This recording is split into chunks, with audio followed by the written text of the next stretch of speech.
이 조천이 여기 가면 뚝방길이 있는데 거기 뚝방길이 걷기가 좋아요.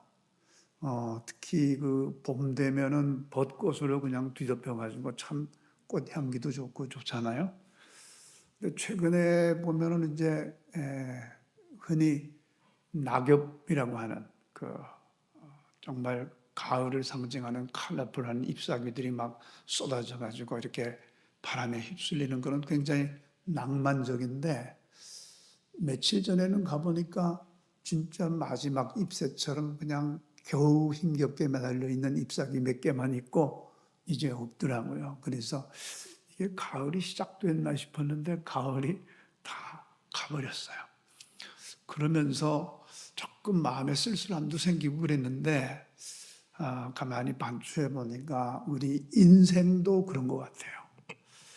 봄날 같은 참 희망에 가득 찬 그런 시절이 있었지 않습니까? 여름처럼 실록이 우거져서 뭐든지 할 수 있을 것 같고 뭐든지 내 세상 같고 부족함이 없던 그런 시절도 있었지 않습니까? 가을처럼 풍성해서 인생 참 살만하다. 야, 세상이 좋구나. 그런데 그거 느끼기도 전에 벌써 마지막 그 잎사귀처럼 대롱대롱 붙어서 언제 인생이 끝날지 모르는 그런 삶으로 전환이 되잖아요. 참 우리가 수억 가지 인생이 이 땅에 존재하면서 우리가 살아온 삶의 뒤안길을 돌아보면은 얼마나 많은 인생의 질곡이 있었는지 모르겠어요. 그런데 다 비슷한 인생을 사는 건데 사실은 육체가 뭐 조금 빗다가 마른 사람도 있고 하나님이 잘 빚어둔 사람도 있고 또 삶의 환경이라는 게 따지고 보면 그렇게 다르지도 않아요. 다 뭐 저는 강원도에서 조금 자랐고 여러분은 충청도에서 자랐고 어디서 자랐고 했지만 뭐 크게 다르지도 않습니다. 살아가는 세월을 보면은 뭐 좀 길면 한 100살 정도 살고 조금 덜 살면 7, 80의 인생을 끝나는데 그것도 뭐 그렇게 크게 차이가 나는 것도 아니에요. 그런데 말이죠, 삶의 결과는 너무 다르거든요. 삶의 결과는 뭐 어떤 사람은 정말 큰 권력자로서 삶을 살아가고 어떤 사람은 셀 수 없는 재산을 가지고 부호로 살아가요. 또 어떤 사람은 정말 그 한마디 한마디가 누군가에게 인생을 바꿀 만큼 영향력을 주는 그런 군자의 삶을 살기도 하고요. 또 어떤 사람은 정말 길이 빛나는 역사에 길이 빛나는 기술자로 과학자로 그렇게 이름을 날리면서 사는 사람도 있고, 또 어떤 사람은 그런 삶은 아니지만 너무 행복한 거예요. 그 사람을 쳐다보기만 해도 그냥 마음이 평안해지면서 행복이 그냥 바이러스가 막 오는 것 같은 그런 인생을 사는 사람도 있고, 어떤 사람들은 천국으로 인도하는 길잡이로서 그냥 변함없이 살아가는 그런 사람도 있고요. 여러분, 무엇이 이렇게 사람들의 인생을 다르게 살게 하나요? 같은 육신, 비슷한 시간, 비슷한 환경에서 사실 사는 건데 왜 이렇게 달라지는 건가요? 저는 홍콩의 부호인 이가성, 우리식으로 발음하면 이가성, 중국식으로 발음하면 이절총, 또 광동어식으로 하면 이카생이라는 이분을 여러분 앞에 한번 소개해 보려고 합니다. 홍콩에서 1달러를 쓰면은 5센트는 이가성에게 간다, 뭐 이런 말이 있을 정도로 부자예요. 아시아 최고의 부자 중에 한 사람이죠. CK 허치슨 홀딩스라고 하는 홍콩의 다국적 기업의 총수입니다. 전 세계 50여 개국의 항만, 통신, 소매, 유틸리티, 에너지, 부동산 이런 것들을 운영하면서 291개의 국제적인 선착장을 가지고 있는 부호 중에 부호입니다. 홍콩, 중국, 영국, 유럽연합, 오스트레일리아, 캐나다 등 인스타 스트럭처의 75.67%의 지분을 가지고 있는 어마어마한 부자예요. 개인 재산만 해도 300조 이상이 됩니다. 세계 부호의 10위권에 드는 사람이죠. 게다가 베이징, 난징, 루이양, 청도, 텐진, 광저우, 시안, 충칭, 홍콩 등의 수많은 대학교를 설립해서 자선사업을 하고 있어요. 그런데 이 사람은요, 지금도 5만 원짜리 이하의 구두를 신고 10만 원짜리 이하의 양복을 입는 것으로 유명한 사람입니다. 매년 장학금으로 개인 자산 3천억 원을 내놓는 사람이에요. 그런데 이 사람의 좌우명이 있습니다. 6불합 7불교. 궁금하죠?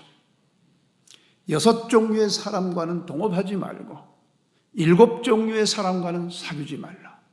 나름 인생을 살아가면서 이런 철학을 갖고 있는 거예요. 이걸 철저하게 지키면서 살아온 삶 덕분에 남들은 6, 70년을 살아도 거짓골을 면치 못하고 있는데 이 어마어마한 삶을 살고 있는 거예요. 이분의 삶을 주목하는 것은 이 사람은 물려받은 재산이 아니라는 거예요.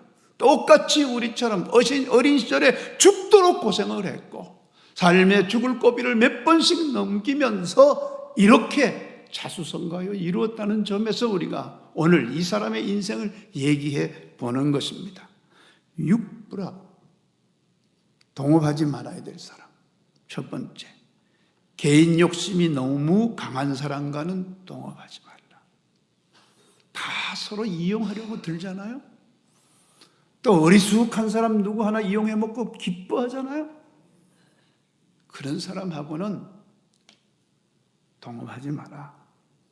사명감이 없는 사람과는 동업하지 마라. 뭔가 뜻 있는 일에 사용하려고 일하는 사람하고 동업해야지 오직 자기 재산만 늘리려고 하는 사람하고는 동업하지 마라. 세 번째, 인간미가 없는 사람과는 동업하지 마라. 조금만 가지면 벌써 눈을 내리깔고 그러잖아요. 조금만 자기가 다른 사람보다 우월한 점이 있으면은 얼마나 오만합니까? 그런 사람하고는 동업하지 마라. 부정적인 사람과는 동업하지 마라. 투덜투덜, 그냥 투덜투덜. 감사하는 걸 찾아볼 수가 없어요. 계속 투덜거립니다. 계속 누군가를 깝니다. 뒷담합니다. 계속 공격합니다. 이런 사람하고는 하지 말라는 거예요. 인생에 원칙이 없는 사람과는 동업하지 말라.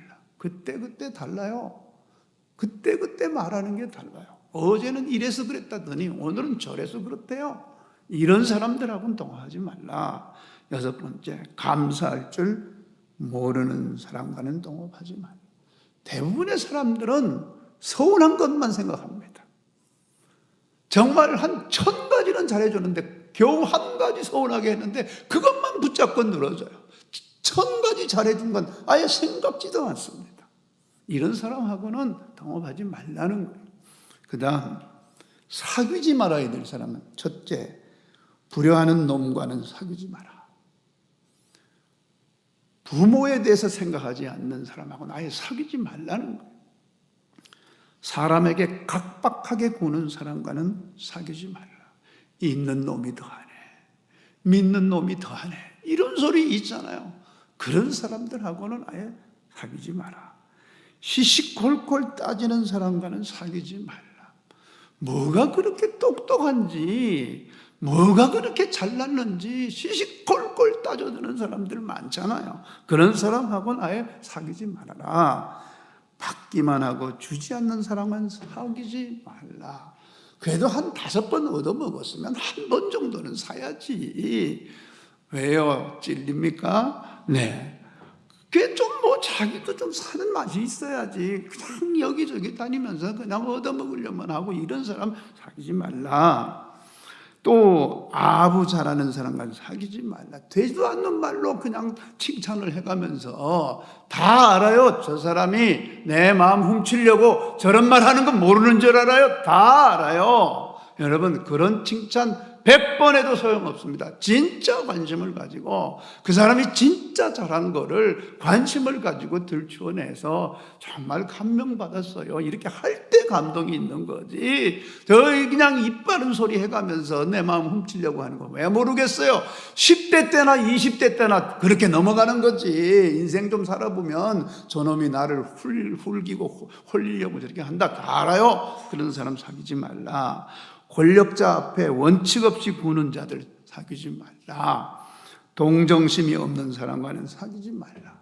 그래도 지나가다가 누군가가 거린이 뭔가 이렇게 배깅을 하면은 저거 앵벌이 하는데 저거 도와줘봐야 저 뒤에 있는 놈 배불리는 거라고 그러면서 합리화시키면서 지나가지 말고, 그래도 동정의 눈빛을 버리면서 주머니를 뒤져가지고 5만 원짜리밖에 없어서 망설이지 말고, 그래도 마음 있으면 그때 5만 원짜리를 꺼내서라도 줄 수 있는 그런 동정심이 있는 사람하고 사귀라 하는 거예요. 자, 어쨌든 홍콩의 부호 이카싱은 이런 원칙을 가지고 나름 살았는데, 이 자수성가한 이 원동력이 어디서 나왔을까? 이 사람은 정말 시골의 선비인 아버지의 아들로 태어났어요. 그 아버지는 이렇게 어린 시절 이야기했다고 합니다. 절대 남에게 빌부터 살지 말고 스스로 자립하고 도움을 줄지언정 얻어 살지는 말아라 라는 교훈을 줬다는 거예요. 그래서 아버지의 영향을 받아가지고 절대로 남한테 피해를 주지 않으려고 애를 쓰면서 아버지에게 자랑스러운 아들이 되려고 노력을 했답니다. 그런데 불행스럽게도 리자청의 아버지는 어린 시절에 그만 돌아가시고 말았답니다. 그의 귀를 쟁쟁 울리는 아버지의 말씀, 그의 가슴을 때리는 아버지의 말씀을 품고 어린 시절에 아버지를 보내고 열심히 살았다고 합니다. 그래서 난징, 그러니까 남경이죠. 난징에서 정착해서 어느 정도 성공을 하려고 할 때 청일전쟁이 일어나서, 여러분 난징 대학살 사건 아시잖아요. 일본 사람들이 난징에 와서 수십만 명의 중국 사람을 그냥 학살한 그 사건을 피해서 전 재산을 다 버리고 이 사람은 홍콩으로 맨손으로 건너왔습니다. 그리고 노력을 다하여 오늘에 이르는 것입니다. 이 사람이 그냥 그렇게 된 건 아니죠. 아무리 상황이 어려워지더라도 그 마음이 어떠하냐에 달려서 인생은 결정되는 겁니다. 우리는 보통 마음을 심지라고 하지요. 마음의 본바탕을 얘기하는 겁니다. 심지라는 말은 마음의 본바탕이 어떠하냐를 말할 때 쓰는 말이죠. 그런데 이 심지가 어떠하냐에 따라서 한 사람의 인생이 결정되는 것입니다. 여러분, 이 마음, 이 심지, 우리의 마음은 어떻습니까? 우리 마음을 한번 돌이켜 보십시오. 우리 마음의 이 본바탕을 무엇이 지배하고 있는가? 무엇으로 채우고 있는가? 어떤 목사님이 간증에 나오는 얘기예요. 그 목사님이 되기 전에 직장 생활을 했었는데, 그때 직장 생활을 했을 때 만난 동료가 있었는데요. 강원도 사북에서 올라온 친구였대요. 이 친구는 어린 시절에 너무 가난한 탄광촌에서 자랐기 때문에 정말 그 어린 시절에 그 고통스러웠던 가난을 잊을 수가 없어서 그 마음에 아주 특별한 목표가 생겼다는 거예요. 아버지 월급은 콩알만 하네. 아버지 월급 쓸 것도 없네. 이런 시를 지어야 될 만큼 광부의 아들로 자라는 그 삶의 과정이 너무너무 힘들었다는 거예요. 그래서 이 사람은 이렇게 목표를 세웠대요. 삶의 목표를. 적어도 내가 현금 1억 정도는 집에다 쟁여놓고 물질에 걱정 않고 살아갈 수 있는 그런 인생을 나는 살겠다. 지금으로 치면 한 10억 정도 되는 거죠. 그러니까 그 당시 3, 40년 전이니까. 그래서 이걸 위해서 정말 남들보다 열심히 일했다는 거예요. 직장 동료들과 회사 퇴근 후에 술집에 가서 한잔하거나 회식하는 건 이건 이 사람에게는 말도 안 되는 겁니다. 어떻게 그런 돈을 쓸 수가 있습니까? 교회도 이 사람은 안 나갑니다. 교회 내는 헌금이 너무 아까워서 교회 같은 거는 아예 나갈 생각을 하지 않습니다. 그리고 정말 열심히 회사 생활을 하면서 상당 기간 회사를 다녔는데도 쉽사리 1억이 모아지지 않았습니다. 어느 날 그동안에 금기처럼 여겼던, 잘 가지 않았던 회사의 회식에 오랜만에 참석을 하였습니다. 거나하게 취한 상태에서, 기분 좋은 상태에서 집으로 돌아가던 중에 그만 교통사고가 났습니다. 그리고 그 친구는 안타깝게도 병원에서 혼수 상태에서 깨어나지 못합니다. 그러기를 며칠 하고 그만 사망하고 말았습니다. 얼마나 안타깝습니까? 오직 인생에 있어서 내가 집안에 1억 정도는 쟁여놓고 정말 걱정 없이 살고 싶은 그의 그 꿈은 그렇게 날아가 버린 것입니다. 그런데요, 사망보험금과 회사 퇴직금으로 받은 돈이 딱 1억이었답니다. 죽은 뒤에 그 1억이 찾아온 거예요. 죽음과 동시에 그의 손에 1억의 현금이 들어왔지만, 그러나 그는 이미 이 세상 사람이 아니었습니다. 그 젊은 시절에 그의 마음을 지배한 것은 오직 1억이었습니다. 온통 그의 마음을 지배한 것은 1억의 현금이었습니다. 1억의 현금 여유있게 집에 두고 멋있게 살고 싶었는데, 그만 그렇게 자신의 바람대로 그렇게 인생이 흘러가지 않은 겁니다. 돈보다 소중한 것이 얼마나 더 많이 있는지 그는 미처 깨닫지 못했습니다. 어쩌면 너무 순수하고 순진하여 돈이 그 어떤 것보다 최우선이 되는 것이라 여겼는지도 모르겠습니다. 사랑하는 성도 여러분, 우리의 마음을 온통 지배하고 있는 것은 무엇입니까? 온통 우리가 마음 쓰고 있는 것은 무엇입니까? 우리의 마음에 지속적으로 도사리고 있는 것은 무엇입니까? 특별히 믿음의 길을 가고 있는 우리들의 마음에는 무엇으로 가득 차 있습니까? 저 뒤에 시계는 2시 몇 분이었다가 11시 몇 분이었다가 12시 몇 분이었다가 왔다 갔다 합니다. 오늘은 여러분 각오하셔야 될 것 같습니다. 성경은 이렇게 말하고 있습니다. 믿는 자들의 마음은 이러해야 된다. 빌립보서 2장 5절 말씀 같이 한번 읽어보겠습니다. 읽습니다. 시작. 너희 안에 이 마음을 품어라. 곧 그리스도의 예수의 마음. 우리를 지배해야 되는 마음은 예수님의 마음이어야 합니다. 오늘 한번 여러분 마음을 들여다보십시오. 우리 마음에 무엇으로 가득 차 있습니까? 너희 안에 이 마음을 품으라. 곧 그리스도 예수의 마음. 과연 예수의 마음으로 채워져 있습니까? 그런데 예수님의 마음은 어떤 마음일까요? 너무나 다양하고 아름다운 마음이 분명할 텐데 그 마음은 어떤 마음일까요? 제가 주일학교 선생님으로 꽤 일찍 데뷔했거든요. 고등학교 1학년 때 주일학교 선생님으로 데뷔했습니다. 혹시 고등학교 1학년 이전에 주일학교 선생님으로 데뷔한 분 계십니까?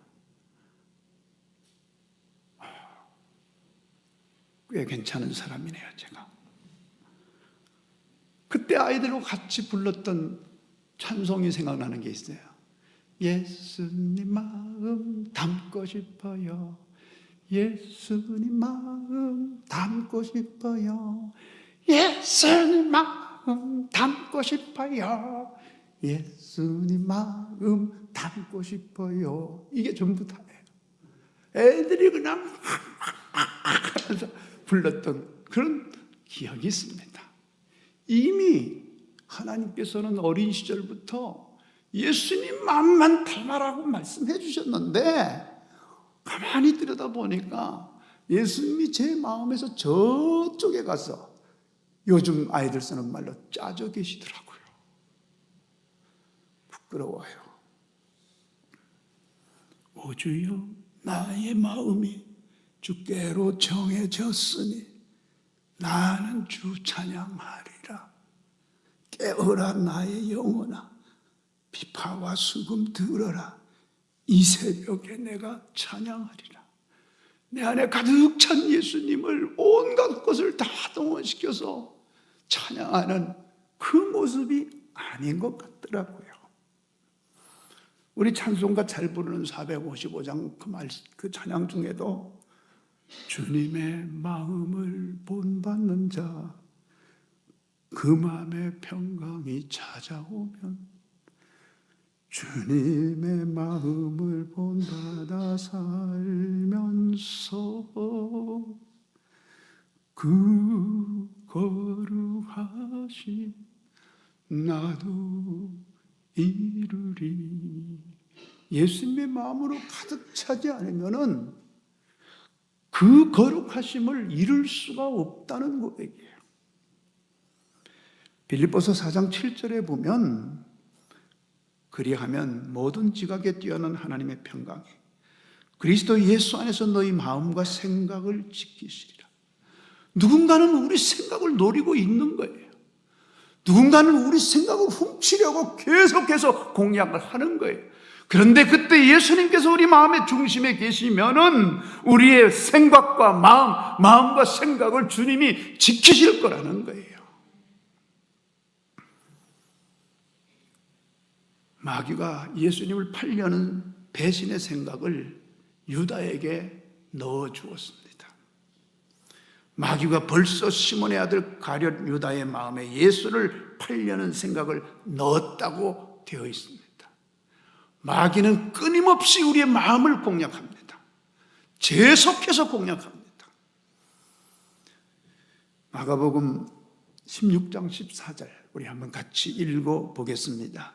그 후에 11 제자가 음식 먹을 때에 예수께서 그들에게 나타나서 그들의 믿음 없는 것과 마음이 완악한 것을 꾸짖으셨으니 이는 자기가 살아난 것을 본 자들의 말을 믿지 아니함일로라. 제자들의 마음이 완악한 것을, 마음이 완악해진 것을 주님이 꾸짖는 거예요. 왜냐하면 예수님이 부활하신 것을 전하는 사람들의 마음을 믿지 못한다고 하는 것은 그 마음이 완악해졌다는 거예요. 그렇습니다. 우리 마음을 지키지 못하면 믿음이 성장하지 못하는 거예요. 믿음이 자라지 못하는 거예요. 믿음이 마음에서 클 수가 없는 거예요. 그러니까 이 마음을 지켜야 되는 거죠. 마음에 무엇을 받아들이고 마음에 무엇으로 채울 것인가는 우리 각자의 선택의 문제입니다. 마음대로 못 하십니까? 우리가 어떻게 살았으면은 내 마음도 마음대로 못 합니까? 내 마음을 함부로 마음대로 못 하는 것도 누군가에게 핑계를 대줄 겁니까? 여러분, 내 마음, 우리 마음 빡 잡읍시다.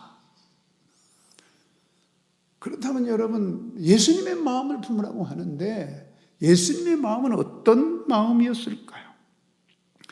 예수님의 마음은 너무나 많이 설명될 수 있지만 오늘 시간이 없으니까 예수님이 공생의 기간에 보여주셨던 몇 가지 역사를 통해서 그 마음이 어떠하신지를 한번 살펴보기를 원해요. 첫째는 예수님이 침례를 받으실 때입니다. 예수님이 이제 공생애를 시작할 때 마귀로부터 시험을 받으시고 그 전에 침례를 먼저 받았어요. 그런데 침례를 받았는데요, 제가 계속 침례를 강조하면 예수님의 침례 받는 장면이 딱 떠주면 얼마나 좋겠습니까? 그런데 이 침례를 받으실 때 침례를 주는 요한이 너무 마음이 어려운 거예요. 아니, 받으면 내가 예수님께 침례를 받아야지 어떻게 예수님이 나에게 와서 침례를 받냐? 저는 못하겠습니다. 이건 아닌 것 같습니다. 아니, 목사님, 제가 목사님의 발을 닦아드려야지 어떻게 목사님이 제 발을 닦겠다고 그러십니까? 세상에 도대체 이게 무슨 윤리가 거꾸로 가는 것입니까? 이럴 수가 있습니까? 뭐 그런 사람 지금까지 한 명도 없었지만 하여튼 그런 거랑 비슷한 거예요. 그때 예수님의 대답은 아니다. 너가 나에게 침례를 줌으로 해서 모든 의의를 이루는 게 마땅하다. 내가 너에게 침례를 줄 수도 있겠지만 지금은 너가 나에게 침례를 줌으로 해서 모든 의의를 구하는 것이 맞다. 이루는 것이 맞다. 여러분, 하나님의 의의라는 게 뭐예요? 하나님의 의의가 많이 설명될 수 있지만 하나님의 가장 큰 의의는 인간을 구원하기 위하여, 그 하나님의 사랑을 우리에게 주시기 위하여 자기를 부정하고 자기를 희생하고 스스로 자기가 인간이 돼서 십자가를 짊어지는, 그게 진짜 그 누구도 흉내낼 수 없는 하나님의 의의 아닙니까? 그러니까 이 하나님의 의, 그 영원한 사람을 구원하기 위하여 하나님 스스로가 자기를 완전히 부정하는 이 의의를 이루기 위해서 내가 너에게 침례를 받고자 하는 것이다. 또 하나의 예수님의 자기 부정입니다. 내가 너의 스승이 아니라 내가 너의 하나님이지만 내가 너에게 내 몸을 맡기고 침례를 받게 하는 것은 바로 하나님의 그 의의를 이루기 위함이다. 여러분, 위계니 질서니 뭐니 하면서 마지막 남겨놓은, 우리가 누군가에게 무릎 꿇지 못하고 자기를 부정하지 못하고 십자가를 지지 못하고 여전히 내 것 그거, 이게 상식적으로 생각해봐라, 말이 되냐 이러면서 꺾지 못한 내가 있다면은 그것을 꺾는 것이 바로 예수님의 마음이라는 거예요. 그게 예수님의 마음이라는 거예요. 그리고 두 번째는 예수님이 제자를 처음 부르실 때의 모습입니다.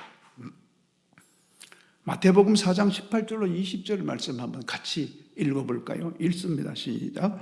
갈릴리 해변에 다니시다가 두 형제 곧 베드로라고 하는 시몬과 그의 형제 안드레가 바다에 그물 던지는 것을 보시니 그들은 어부라 말씀하시되 나를 따라오라. 내가 너희를 사람을 낚는 어부가 되게 하리라 하시니 그들이 곧 그물을 버려두고 예수를 따라오니라. 갈릴리 바닷가에서 그 두 형제 베드로와 그리고 안드레가 이제 자기 일을 하고 있는 거죠. 뭐 어부니까 당연히 바닷가에서 어구를 손질하고 뭐 이렇게 하는 거 당연한 거 아닙니까? 우리 각자 직업이 있지 않습니까? 뭐 자기 직업에 충실하는 게 그게 뭐 나쁠 게 뭐가 있겠습니까? 그러니까 예수님도 이제 누군가 자기 직업에 충실한 사람에게 다가가서 넌지시 바라보면서 오늘은 바로 이 베드로와 안드레가 바닷일을 하는 어부로서의 자기 일을 하는 그 현장에 가셔서 넌지시 보시면서 혹시 너희들 이거 그만두고 사람 한번 낚아보지 않을래? 평생 고기 낚았는데 사람 한번 낚아보지 않을래? 물론 원어적 의미는 조금 다르게 볼 수도 있어요. 그때 이 사람들이 아마 생각이 빠르게 돌아갔을 겁니다. 돌아가면서 이거 그만두고 저 양반 따라가면 식구들은 누가 챙기고 누구는 뭐 그 섭생에 대한 먹고 사는 문제에 대한 막 이 뭔가를 생각하지 않았겠습니까? 근데 어쨌든 결론적으로는 이들이 자기들이 하던 걸 일단 그만두고 예수님을 따르기로 했습니다. 생계를 유지하는 일을 우선할 거냐, 사람을 얻는 일을 우선할 거냐, 여기에 대한 도전을 한 거예요. 그때 어쨌든 믿음이 있든 없든 이 두 사람은 그래 뭐 생계야 제 양반이 어떻게 하겠지, 그러니까 일단 따라 나서자 이렇게 한 것 같아요. 그 뒤에도 많은 훈련을 받았죠. 그 따라 나섰다는 결단 하나 때문에 모든 게 해결된 건 아니었습니다. 오히려 더 악화되고 더 어려웠겠지만 그러나 그 결단이 시작점이었어요. 출발점이었어요.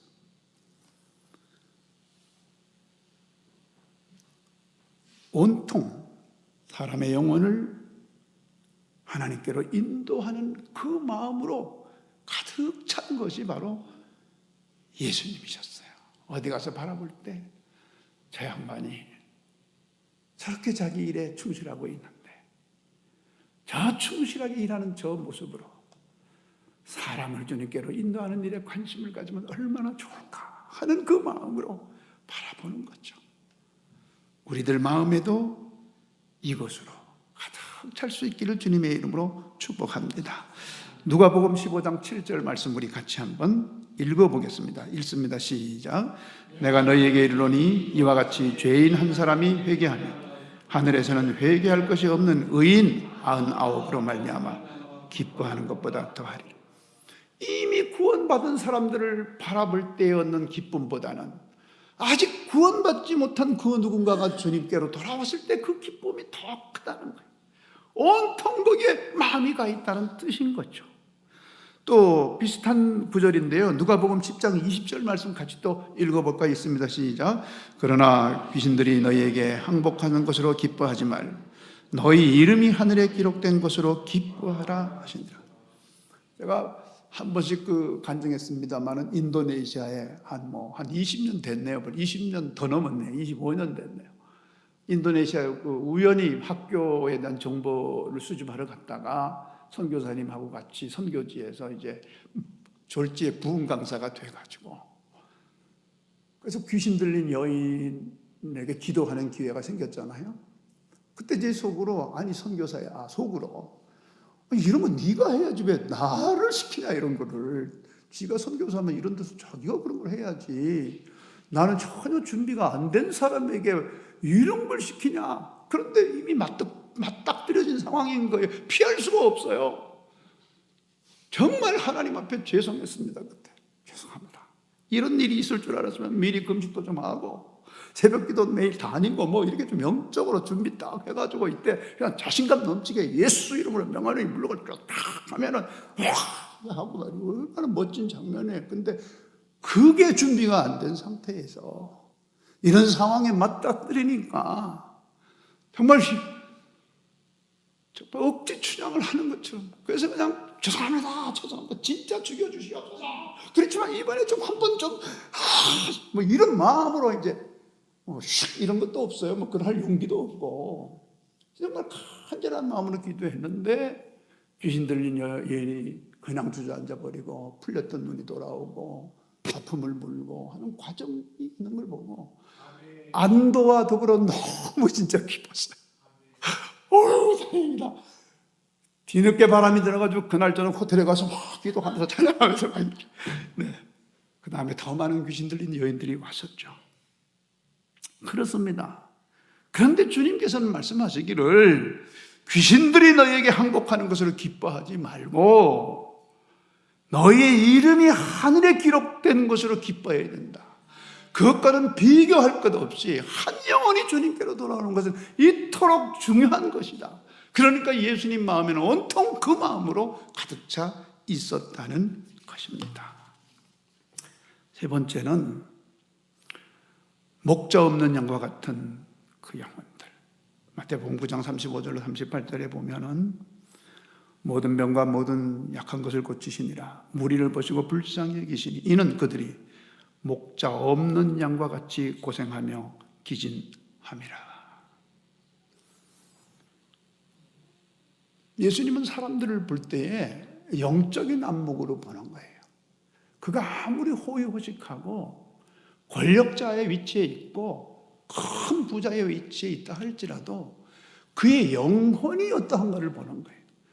영혼이 굶주려 있는 것을 안타깝게 생각하는 거예요. 우리는 영안이 연약하기 때문에 사람들의 지위와 사람들의 현재 세속적인 어떤 부분을 더 많이 보고 드러난 부분을 더 많이 볼 수밖에 없지만 예수님은 오직 그 영혼에 대한 관심이 가득 차 있기 때문에 그들의 영혼을 보는 거예요. 마치 목자 없이 유리하는 양떼들 같은 그런 마음으로 바라보는 거죠. 육체의 연약함 그것도 중요하고 세상적인 위대한 업적도 중요하지만 그 뒤에 도사리고 있는 영적 굶주림이 더 중요한 거예요. 영적 상태를 바라보는 것이 더 중요한 거예요.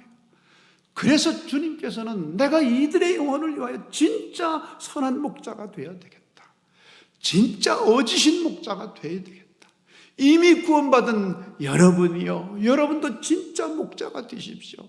아직 구원받지 못한 그들이 세상 것을 다 가지고 있다 할지라도, 세상에 다 취하고 있다 할지라도 그것이 그렇게 중요하지 않으니 그들의 영혼을 보십시오. 그리고 그들을 어떻게 주님께로 인도할지 정말 선한 목자가 되도록 정말 어지신 여러분 목자가 되십시오. 그들의 목자가 되기를 바랍니다 하는 마음으로 우리를 보고 계시겠죠. 우리 마음속에 예수님의 그 생각이 가득가득 넘치기를 주의 이름으로 축복합니다. 그리고 음행 중에 현장에서 잡힌 여자에 관한 것입니다.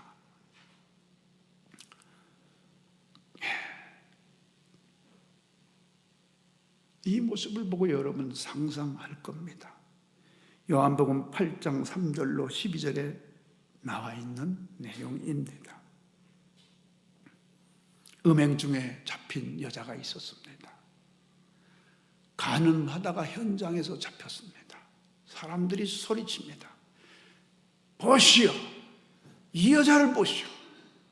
이 여자가 가늠하다가 잡힌 여자입니다. 어떻게 해야 되겠습니까? 사람들이 외칩니다. 돌로 쳐라, 돌로 쳐라.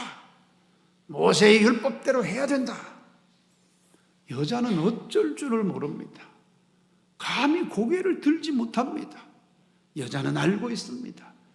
욕심에 이끌려 이 행위를 했지만 이것은 바로 돌에 맞아 죽을 행위라는 것을 여자는 알고 있습니다.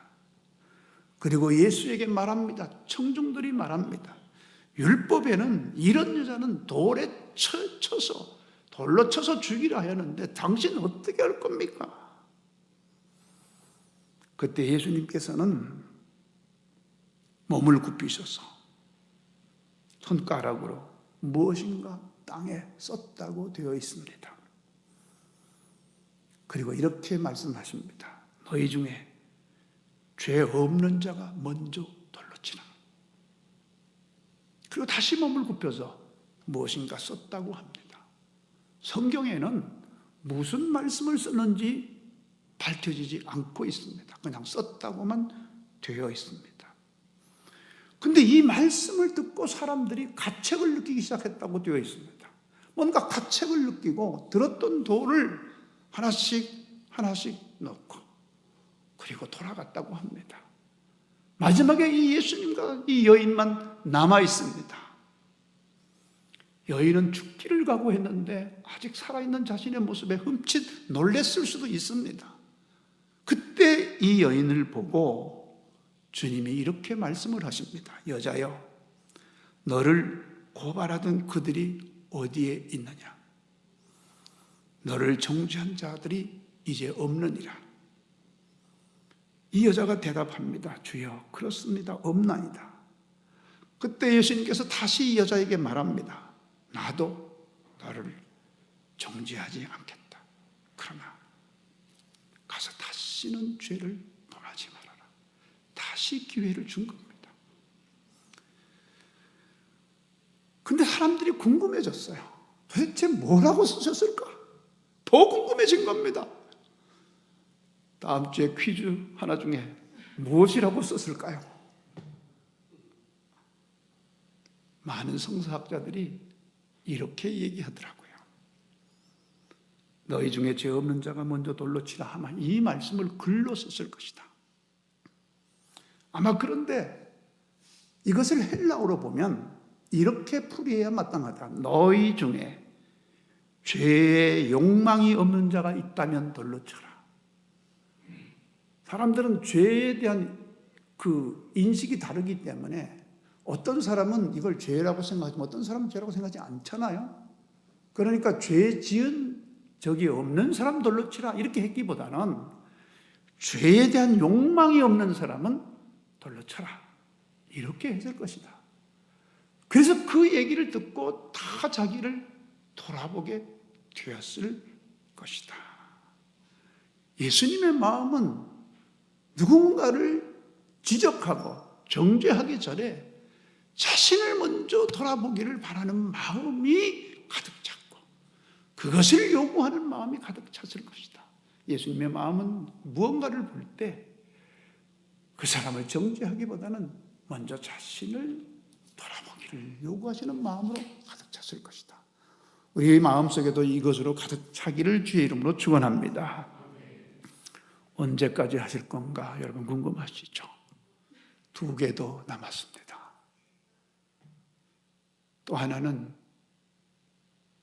마가복음 2장 3절로 5절에 보면 한 중풍병자가 있었는데 너무 많은 사람들이 예수님을 에워싸서 이 중풍병자를 예수님께 보일 수가 없는 거예요.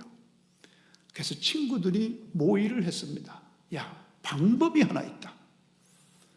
저 안으로 들어갈 수 없으니 우리가 아예 지붕으로 올라가서 지붕을 해체하고 그리고 달아내리자. 조치원 세종시민교회 성도들 모습하고 비슷한 것 같아요. 우리도 이런 사람들 아닙니까? 방법이 없으면 지붕 뜯을 만한 사람들 아닙니까? 할렐루야. 그렇죠. 이 정도 우리가 투지는 있죠. 왜 그렇겠어요? 여러분이 다 담임 목사를 닮기 때문에 그렇습니다.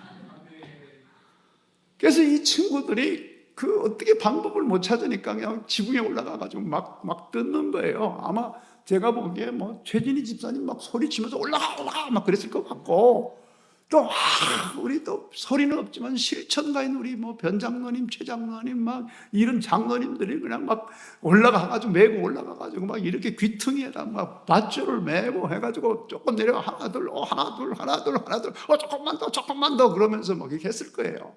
드디어 이 중풍병자가 예수님 머리 위로 떨어집니다. 예수님이 깜짝 놀라셨겠죠.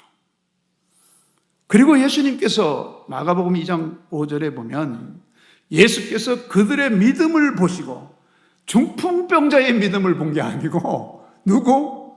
이 중풍병자를 내린 사람들의 모습을 본 거예요. 바로 여러분의 믿음을 본 거예요.